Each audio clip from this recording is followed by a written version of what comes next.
Hoy se encuentra con nosotros en el estudio el escritor cubano radicado en Francia, William Navarrete, que nos está presentando su último libro, Primera Familia, Poblado y Ciudad, San Isidoro de Holguín, estudio de genealogía cubana.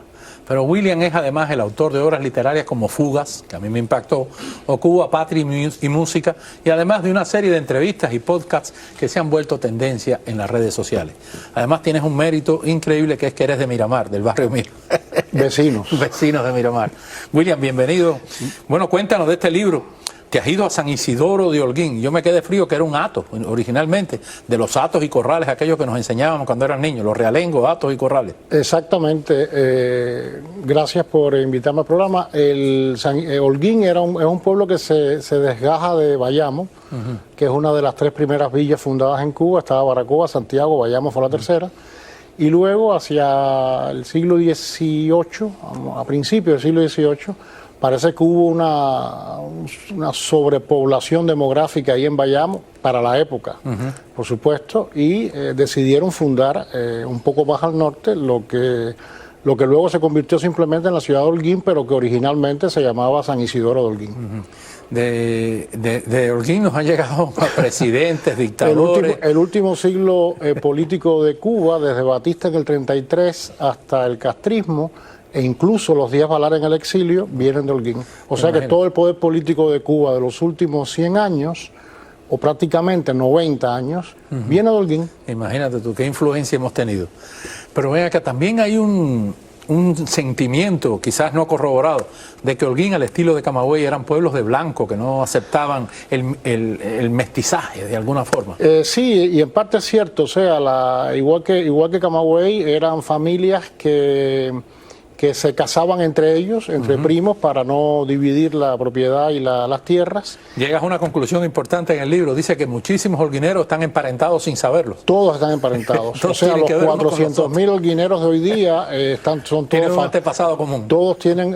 Es que originalmente eran 10 o 12 individuos que fueron los que fundaron el pueblo original, y a partir de ahí, sabes que antes la gente tenía 10, 15 hijos, con lo cual, ya en el nivel de la tercera generación empiezan a casarse entre primos segundo, primos tercero, y al final todo el mundo es como una especie de Macondo en el que todo el mundo viene del mismo tronco, ¿no? Bueno, pero muy bien, era una ciudad también muy bella, de parques, de playa increíble como Guardalavaca, La Periquera estaba allí también, una construcción muy típica. Pero ahí también había familias vascas, por ejemplo. Sí, porque luego lo que sucede es que vienen entrando gente, como sucede en Cuba, y hay un momento también en que Holguín se hace de un puerto que es Jibara, le dicen la Villa Blanca, una ciudad que fue española hasta el año 1920, porque el pabellón español estuvo ondeando en el puerto de Jibara hasta tardíamente el 1920, 18 años después de la instauración de la República. Y van entrando familias de todos tipos, por ejemplo los Ochoa de Cuba, son todos vascos, los y son Cabrera Infantes. Cabrera Infantes de Jibara, Reinaldo Arenas. Y los Huicochea, me acuerdo unas amigas de mi abuela también, que eran muy finas de allí, muy exquisitas, las Huicochea. Los Graves de Peralta, toda esa gente eran de Holguín. Pero también tenían esta fama lamentable de que no le gustaban los negros. Es que no había muchos esclavos. Los esclavos se concentraban en las zonas portuarias importantes de Cuba, La Habana, Matanzas, Santiago de Cuba. Entonces, evidentemente, es ahí Trinidad, por ejemplo, porque estaba el Valle de los Ingenios. Y en Holguín los esclavos eran minoritarios porque el tipo de propiedad que existía era una especie de propiedad comunera, que es como se llamaba. O sea, era como que los accionistas de hoy día, muchas personas invertían un porcentaje de capital en un feudo, en una tierra. Y claro, los que tenían dinero para invertir eran generalmente la gente que tenía cierta posición económica, y que era la clase blanca, criolla, antigua, cubana, fundadora del país, etcétera.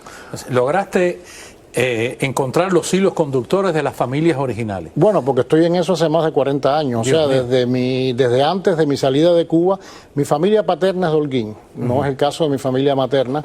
Y claro, era un poco para mí... ¿Quién lo diría? Yo te aseguraba que tú eras habanero. Bueno, por la parte de mi mamá, y yo me crié en La Habana, y toda mi escolaridad fue en el barrio Miramar. O sea, fuimos a las mismas escuelas y así tal. Mismo. Y con pero, exacto, y con tu hermana.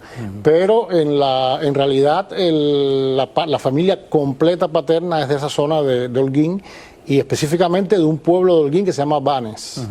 Que era el pueblo de Batista, además, y que fue donde se casó Fidel Castro con Mirta Díaz Valar. Así mismo. Cuéntanos, las familias actuales. ¿Has logrado llegar a mantener un hilo conductor hasta familias actuales, Sí, hasta cómo no. presencia actual en ¿Cómo no? Holguín? Porque mucha gente que se dedica a la genealogía y que les interesa la genealogía, me han mandado los árboles completos y han podido empatarse con lo que aparece en el libro.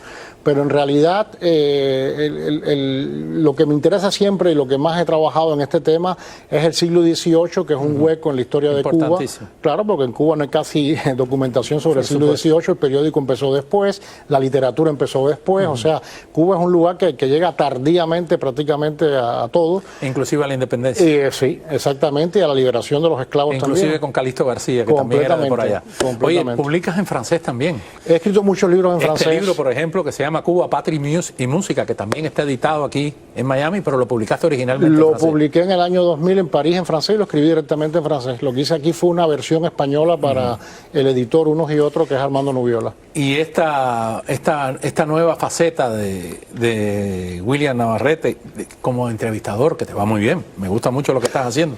¿Qué es esto? Ahora, Bueno, es que me desperté un poco tarde. Yo hubiera querido entrevistar a mucha gente que conocí en Miami, en el exilio, incluso en Madrid, en Roma, en Londres, poco importa, fuera de Cuba, valiosísima, y que en su momento no se me ocurrió hacerlo, y se me ha ocurrido ahora que ya son todos octogenarios, y desgraciadamente muchos han fallecido. O sea que perdí la oportunidad, por ejemplo, de entrevistar a Olga Guilló, pudiéndola haberla entrevistado, de entrevistar a Celia Cruz, que la tuvo al lado mío en París muchísimas veces, pudiendo haberla entrevistado, etcétera, pero se me ocurrió un poco tarde. el día 30 presentas este libro aquí en Miami. En el Quebec Center a las 7 de la Quebec noche, Center. el viernes 30, sí. Ajá.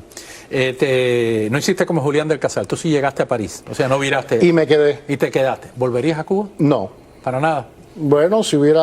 Pero vives en Cuba, vives Sí, pensando en si Cuba. Si fuese un país añorando democrático... Cuba. No, descubrí Cuba fuera de Cuba. Ah, sí. Porque descubrirla desde adentro es muy difícil. Entonces, para descubrirla siempre hay que alejarse. Es como cuando estás en el bosque, que no sabes que estás en el bosque, ¿no? ¿Qué es lo que más extraña? De Cuba, pues probablemente la investigación de las fuentes primarias. Eso es lo que más me interesaría hacer en Cuba. Ir a ver los archivos, Ah, sí. que dicen que son una montaña de polvo, pero Dicen bueno, que igual me destruido. interesaría muchísimo ir, porque no es lo mismo hacer una investigación de este tipo y un libro de 400 páginas desde París, mandando gente a hacer la investigación, que yendo personalmente. Sería entonces un placer estar contigo el día 30 en el lanzamiento del libro en el Cuban Center San Isidoro de Holguín. Yo te digo lo que extraño. Yo extraño una costa de piedra que había cerca de la casa, el playito. El llamaba diente aquello. de perro. El diente perro, pero mira que éramos felices. Sí, la verdad que metiendo sí. las patas en los erizos aquellos. Y el mar olía. Así mismo. Oye, muchísimas gracias por estar con nosotros. A ustedes. Y en otra noticia que tiene que ver con la cultura, pero que es bastante triste, ha muerto hoy en Salamanca, España, el diseñador y pintor cubano Humberto Peña. Tenía 85 años de edad.